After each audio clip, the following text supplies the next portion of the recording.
to the Prophecy Club. You know, there's not very many things in life that we can claim originality on, or someone that can say, hey, you know, I started that, or I can say that I found that. But in this case, Prophecy Club and one of its people can claim, yep, we found this. Now, here's the story. Stephen Dollins, an ex-Satanist high priest of the Church of Satan and speaker on several videos with the Prophecy Club, including The Occult in Your Living Room, Under the Spell of Harry Potter, one day picked up a set of cards, and it was called Illuminati New World Order card game. He just stuck them in his drawer and didn't do anything with them until one day he pulled them out and was flipping through them, and he said all of a sudden he began to see something that he'd never seen before.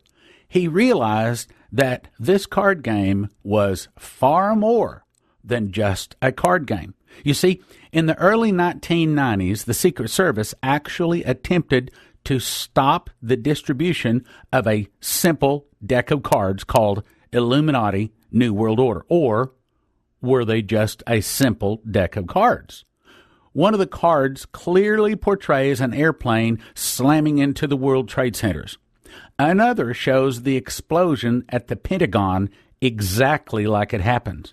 Stephen says that they seem to contain the Illuminati secret plans for things like martial law, weapons confiscation, population reduction, controlled diseases re-released, a financial collapse coming, and by the way, that may be hitting any day now, worthless currency, that also may be hitting any day now, and the two events just prior to the coming of the Antichrist, all paralleling Bible prophecy. Now, I think you'll find this deck of cards and what he shows you in these deck of cards very interesting, and we're going to make an unbelievable offer for this DVD, normally valued at $30.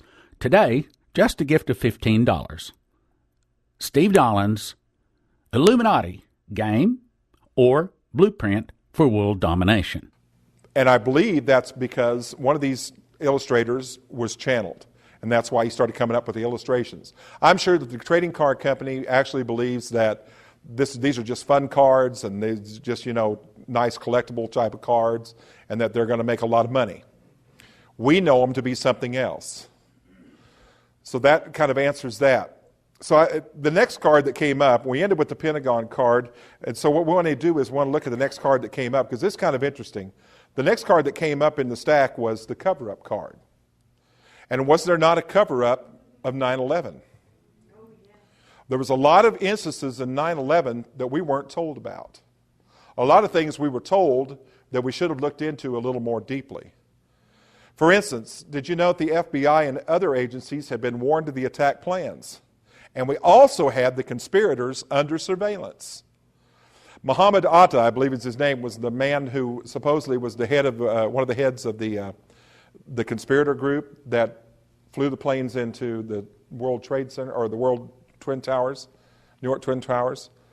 And he said that they had him on surveillance at the airport. In fact, they have film of him now going through the airport. Did you know that he went through security basically armed to the teeth? Now, I know after coming off of a 12-city speaking tour and flying in and flying out every day, you almost literally have to get undressed before they'll let you go through.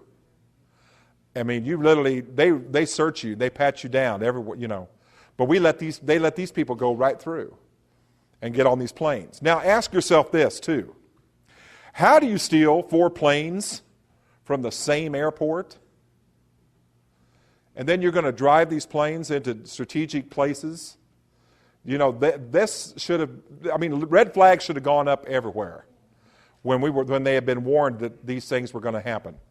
But let's look at the cover-up card. Here what you see is a jet engine sitting on a desk on fire, and you see the papers, you see also the black box, the recorder box. And it's kind of interesting because that's exactly what they were looking for in that plane, was that recorder box, to tell them what happened or what kind of things would happen before the actual hit. They also said that they had film now that's been produced by different various news agencies that have shown that the plane actually began to blow up before it ever hit the building. So there had to have been some bomb or something planted inside the cockpit, or one of the conspirators had to have been wired so that he'd blow up also. They wanted to make sure that explosion took place. And then dear old George W. told us that, we got kind of mad after 9/11. We got real paranoid because everybody that looked like they were dark-skinned was looked at as being Al-Qaeda. And some good Americans went out and started burning and storming Islamic mosques. And dear George Bush, W. Bush, stepped up and he said, we've got to embrace all religions. We can't let these things go on. We've got to keep our cool heads. And what he was saying was, we've got to embrace all religions, no matter what God they may serve. Because remember, we're supposed to serve the God, the one true God, but what he was also saying is, we've got to respect other people's belief. And we've got to respect their Allahs and their Buddhas and their Krishnas. Well, see, the United States was never called upon to do that. And that's where we got into trouble. And look what it says here. You think they look silly with their hats and their motor scooters? If you knew what those hats really meant, you'd never laugh at anything ever again. Well, let's take a look at that hat. Number one, that's like a Shriner's fez. And you see there's horns coming out the side of it. And what he's holding up there is a beheaded chicken. Now, remember I told you back at the very first that the Knights Templars were being attacked by these assassins. And these men of Asani were very proficient in killing. And one of the things they would do would be to cut off the heads of their victims, sever it with a curved sword. Brothers and sisters, that same curved sword is the same symbol used by the Shriners. The same sword. This is, and I can't tell you how I got it, can't tell you where I got it, who I got it from, but this is the actual replica of the new national identity card. They are now using it in England. They have just issued it. It's being used in England because of all the terrorist attacks. If it works over there, guess what? They'll implement it in the U.S. What I want you to see is that, first of all, you're going to be stored, all your information is going to be stored on this card. And this is one huge computer chip. That's why it's called the smart card. All the back of that is about the size of a credit card. Now the problem is, just like credit cards, they can be lost, they can be destroyed or stolen. So they're going to have to find some other way of getting this information on your person. Now I'm not saying that's where the computer chip under the skin is, but it could be. And some of this information that's going to be stored is your private information. Even your sexual preferences will be on this card. Everything. But once you see up at the top, you'll see the numbers, see that 3774? Not only will your picture be digitalized, but here's what they're going to do. There's a part of that chip on the back that what you do is you take the first 4 digits of your fingers. And because everybody's fingerprints are not alike, no 2 fingerprints the same, what you do is you take your first 4 digits of your fingers and you put them on those numbers. And that identifies whether or not that actual card belongs to you or not. Now, not only will your face be digitalized on there, but what I want you to look at is look at the symbol that's all over that card. What do you see? The intertwining sixes, the Mobius. That's not a Christian symbol. That's an ancient Druid symbol. It's a powerful symbol for witchcraft. Watch here. Here it is, used on a book called The Craft, a witch's book of shadows written by Dorothy Morrison. You got to remember, symbols are very important to the Illuminati because they believe in magic. Whether you believe in magic or you don't, the Illuminati do. And they will do anything they have to do to promote their goals. They believe in numbers, such as 9/11. They get that from a book written by one of the most infamous Satanists of all time, known as Aleister Crowley. Aleister Crowley wrote a book called Magic, M-A-G-I-C-K. In that book, he states 11 is the number of magic, such as 9/11. Did you know that George Bush gave his congressional address after the Gulf War September 11? Harry Potter book, In the Harry Potter story, Harry Potter has one of the most powerful wands of all wizards. It's exactly 11 inches long. They know what they're doing when they're using numbers. It comes from the magic, and Aleister Crowley was one of the most infamous Satanists. In fact, he was so evil that his mother nicknamed him the Beast. He would have 666 branded on his forehead, and all of his converts would have that branded on their forehead. So here you see the same symbol used on a book called The Craft, a Witch's Handbook. This is not a Christian symbol. It's a powerful magic symbol derived of ancient Druid origin. And it's the same symbol that we use on the New King James Version Bible. Hollywood. I thought this was kind of an interesting card the Lord pulled out. And then he said, this is a cursed city. And I realized what he meant by that. You see, all magic wands used in sorcery and black magic, used to spell cast, summon spirits, cast hexes or spells, are made from the tree of the holly. Holly wood. And now you know why Hollywood is not turning out wholesome movies like they used to. Sunday is our family day. I mean, that's basically, after church, we tell people, don't call us, don't come by, don't come over. This is our time. Because we have such a busy schedule through the week that Sunday is our family day. And we like to go do things. We either go out and eat, or we'll go for a drive, or we'll go to a movie. And I'm noticing more and more it's getting harder to go to a movie. Because I also have a 5-year-old daughter. And there's movies that I want to see that I can't take her to. And there's movies that my wife wants to see that I don't want to see. Chick flicks. I have to confess, I actually sat through one of those, and at the end, I found tears running down my cheeks. I won't tell you what it was. But all the movies that are coming out now basically have sex, violence, some form of degradation in there, and I don't want my daughter to see that. Hollywood. Also, look at what Oscar Levant, one of the most prominent producers, says. He says, behind the phony tinsel of Hollywood lies the real tinsel. If you see it in the movies, it's either already happened or is happening now. It is not science fiction, it is science fact. Case in point, there's a movie out on the market now called Stealth. This movie is about a stealth bomber, stealth fighter that they build.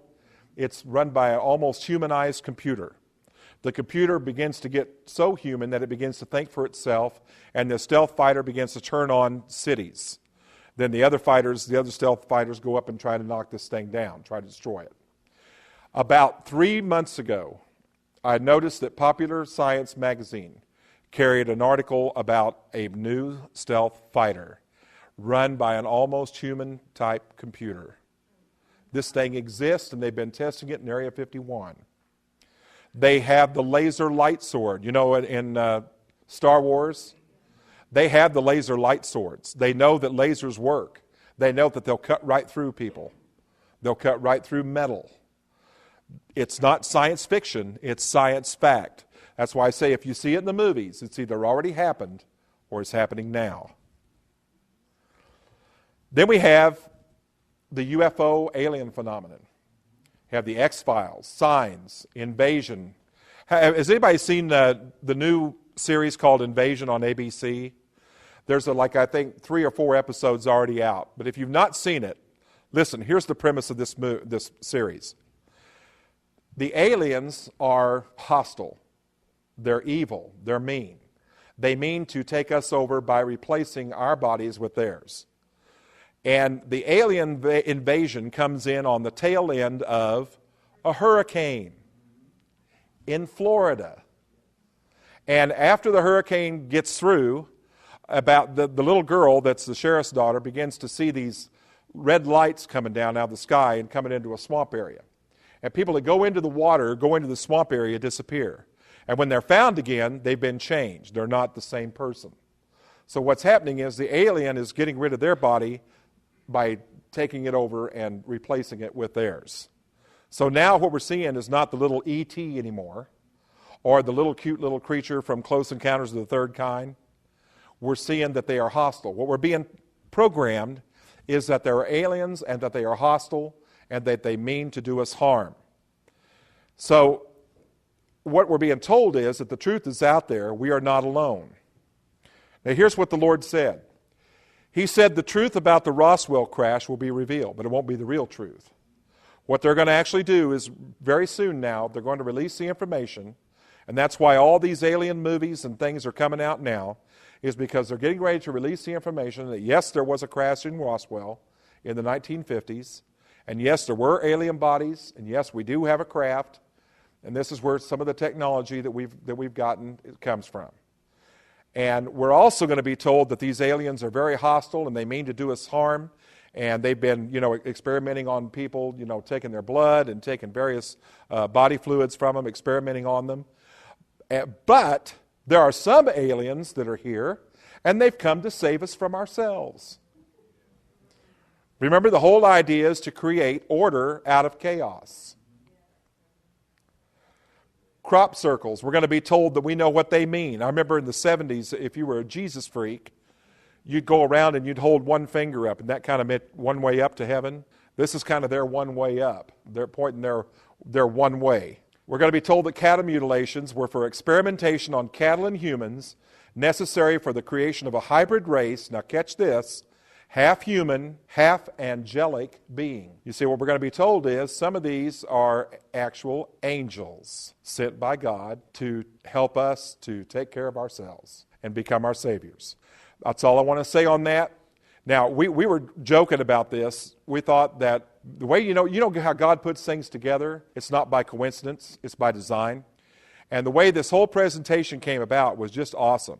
If you were here to see Prophet Deckard, what you're seeing Prophet Deckard say, you're seeing exactly confirmed through these cards. And it's like God sent out 3 prophets to come and give a message. And when God does things in 3, it's a stern warning. He's saying, listen, listen, listen. So what Prophet Deckard said is that God's getting ready to do some things. And there are some things that are getting ready to happen. Then he sends me in and showing you what's going to happen. Next month, you do not want to miss Dr. Pat Murray when he comes, because he's going to be showing you what they're going to use to make these things happen. He will answer the questions about the alien and UFO phenomenon, and it will astound you.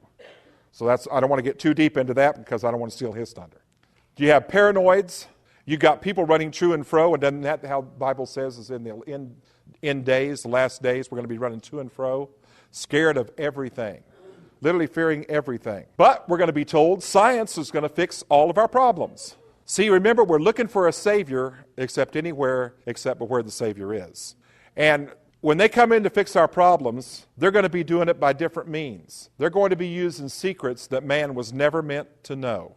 Now, think about this. We don't know what kind of powers, what kind of abilities we would have right now as human beings had Adam not sinned, because he was given total dominion and total control over the earth.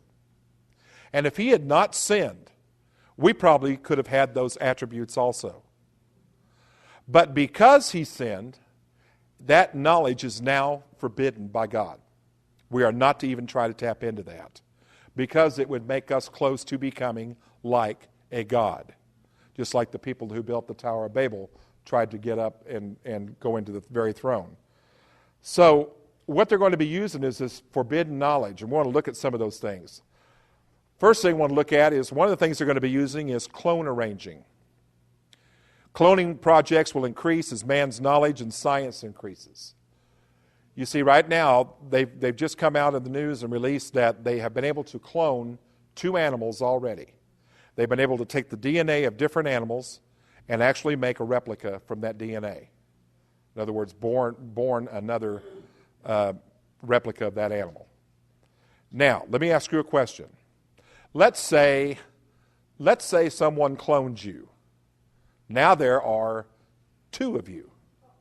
Now, at some point in time, the 2 of you cannot occupy the same space at the same time. Wouldn't one of you want the other one gone? I mean, my wife says sometimes she can't even deal with one of me, let alone two of me. Head Najjar was the next card. See, scientists have already successfully transplanted the head of an animal to another animal, and they're saying they're going to get ready to experiment on humans next. Think of the implications of that. Hitler's brain, that was an interesting card. See, research scientists and medical specialists will soon be able to transplant a human brain. CNN News, June 2005. Now, put on your imagination caps for a minute and think of this. What if Adolf Hitler, the most infamous man of all time, the man who wanted to totally abolish the Jewish nation, wipe them off the face of the earth, he wanted to establish a superhuman Aryan race. What if his body had actually died, but all these years they've been keeping his brain alive? What if you took that brain of that abominable man and put it into the head of someone today? Would not that person begin to have the same thoughts, start doing the same type of actions? The implications are just amazing. This is the spear of Longinus. Now, this is the iron head of the spear, supposedly thrust into the side of Jesus Christ, our Savior, while he was on the cross. Adolf Hitler did a very interesting thing. Every time he would go into a country to occupy that country, like France, one of the things he would do, the first things he would order and initiate, is he would send his soldiers out to collect all the occult books within that city and bring them to him. Adolf Hitler was very, very heavily into the occult and black magic. He believed it. So these people would go out and bring all these books back to Adolf Hitler because he was looking for that one secret book that would show him where this spearhead was. Now think about it. If that spearhead is the actual spear that actually went into the side of Jesus as he was on the cross, then that spearhead contains the DNA of the Lord Jesus Christ on it. If they can take the blood, DNA, off of that spearhead and clone it, you can create another Christ, as in Antichrist. Goal, population reduction. In order to control the masses needed to be reduced. Now, this is an initiative for ECO 92, Earth Charter. Now, I want you to hear what they say. This is Secretariat for World Order. He says, the immediate reduction of world population, according to the mid-1970s recommendation on the Draper Fund, must be immediately effected. The present vast population, now far beyond the world carrying capacity, cannot be answered by future reductions in the birth rate due to contraception, sterilization, and abortion, but must be met in the present by the reduction of numbers presently existing. This must be done by whatever means necessary. By whatever means necessary. They've already initiated that this happen. All nations have quotas for population reduction on a yearly basis, which will be enforced by the Secretary Council by selective or total embargo of credit, items of trade, including food and medicine, or by military force when required.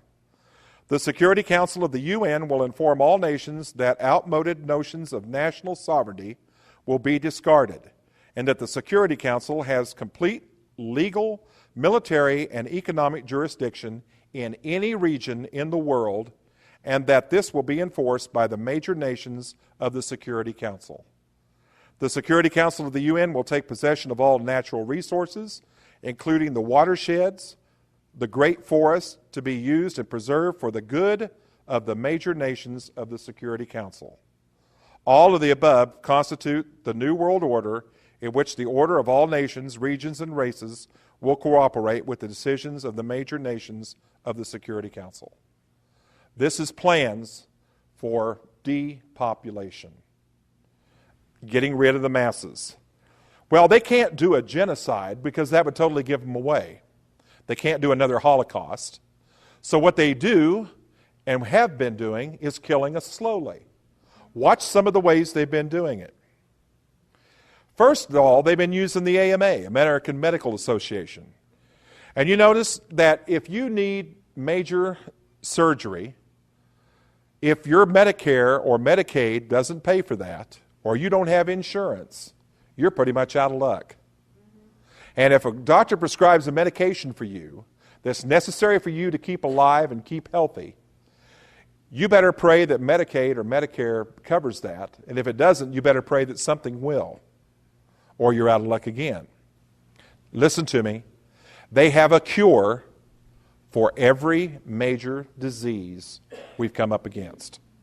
They have a cure. They also have a cure for cancer. You know what it is? Frequency. Every organism is run by frequency. It can either be brought to life or existing on frequency, or it can be destroyed by frequency. Okay? But they will never release those cures to the world, because it will then take away the need for hospitals and doctors and the American Medical Association. Those cures will never be released. Listen to me. They even have a cure for HIV. They created it. If they create something, they always create an antidote or a preventive for it so they don't catch it. Poison. They've been adding food additives. There are some pops out there, soda pops, that it'd be better for you just to take the syrup and drink it down, because that's all you're getting in your system. Very little else. New drugs. Good Lord, have you seen some of the new drug commercials? I mean, they're just, they're amazingly idiotic. I mean, my favorite one is this one. Now, picture this. There's this woman, and she's gliding through the field, okay? And she's running through this field, and there's trees blowing, and the hair's blowing through her hair, you know, the wind blowing through her hair. And I'm going to stop the broadcast right there, but I really encourage you to call in and get this DVD, or go to prophecyclub.com. It's called Illuminati Game or Blueprint for World Domination. Normally valued at $30, we're going to make it available today for just $15. A gift of $15 to the ministry goes for a good cause, and it gets some really good information into your hands. 785-266-1112 or prophecyclub.com. 785-266-1112 or prophecyclub.com. Thank you for listening. Thank you for your prayers, and thank you for your gifts of support. God bless. Now from the Prophecy Club, some exciting opportunities for you. There are 30 scriptures in the Bible which say in the last days massive amounts of oil will be discovered in Israel, and we believe we've been given the directive to use this prophesied oil and gas to fund worldwide soul winning. If you have questions about our vision, call 877-OIL-ISRAEL or 877-645-4772. The next speaker at the Prophecy Club is Doug Hemp. Doug has written 4 books and made 19 DVDs and speaks around the globe. The reason people listen to him is because he reads Greek and Hebrew. Topics will be a graphic new look at the second coming in Armageddon. Moments after the heavens pass away, Jesus will come down to the Mount of Olives. His feet will break the mountain in two. The Battle of Armageddon will begin in Jerusalem, not in Megiddo. Second talk, the millennium. Once the heavens have passed away and the earth is ruined at the coming of Jesus, the Lord will recreate a new heavens and new earth at the beginning of the millennium. Third talk, the final rebellion. Satan's assault against the New Jerusalem. When Satan is released after 1,000 years, he'll convince the mortals to rebel, but fire from God will destroy all the mortals. That's Doug Hemp, Sunday, December 1, Prophecy Club, corner of Park and K in Plano. That's Doug Hemp, Sunday, December 1, Prophecy Club, corner of Park and K, speaking from 1:30 to 6:30, suggested door donation $10. See you there!